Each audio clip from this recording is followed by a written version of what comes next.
Because the Bafokeng are so innovative and modern, there's a feeling that we have lost our traditions. Down the road from my family home lives a woman who still practices a very beautiful tradition.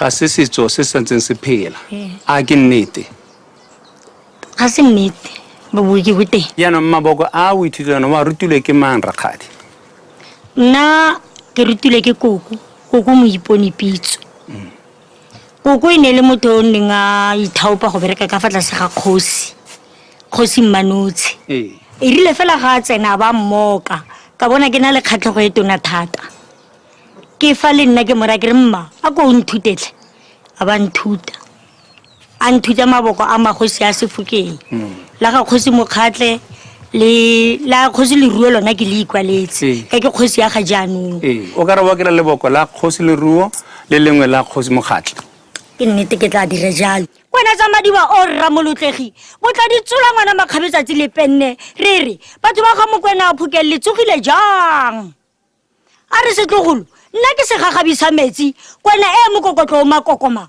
swaila ka kwa shapa ka mogatla morwa molotlegi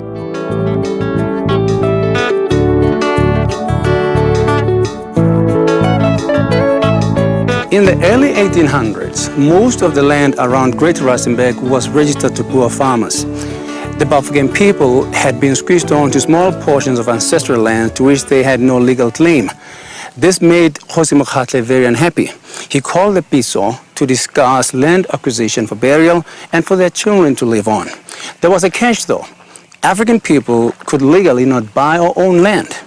The missionary working in the village at the time, Mr. Christoph Penson, had to act as a nominee for the acquisition of the land.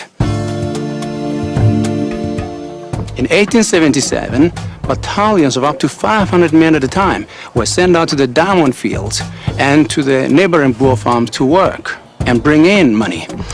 Over a period of 30 years, enough wealth had been amassed so that by the end of the 1800s, 23 farms had been registered in the name of the Bafokeng.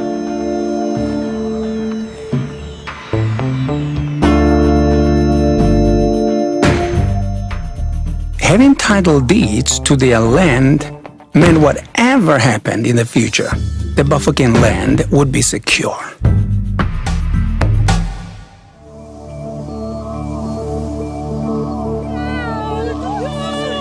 Kgosi Mokgatle died in 1891. To date, the longest-serving Kgosi. He is widely acknowledged as the architect of the Bafokeng's present-day success. His foresight in purchasing the land owned by the Bafokeng today and his ability to read and manage relations with those around him set the Bafokeng on a stable path that would stand them in good stead through some troubled times in the 20th century. Kgosi Augustus Molotlegi, who reigned for 42 years, continued Kgosi Mokgatle's drive to purchase more land. During his reign, 26 more farms were registered in the Bafokeng name.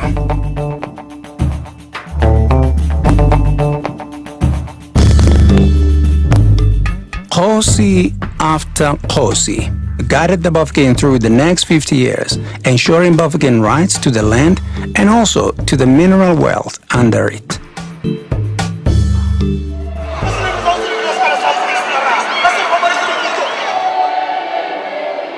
Fortunately, visionary leadership has extended right down to the present, where Kgosi Leruo now heads the Bafokeng. He's driving an ambitious developmental mission, Vision 2020, which seeks to diversify the economy, steer away from dependence on platinum, and to embark on a new phase of development. It is a very bold dream that'll give the Bafokeng clean and gracious homes, a world-class integrated sports center, a bustling and attractive urban core, a shopping mall and office towers, campuses of higher learning, an art center, museum, and venue for events. These will all help create a vibrant and healthy community that can go into the future with confidence and pride.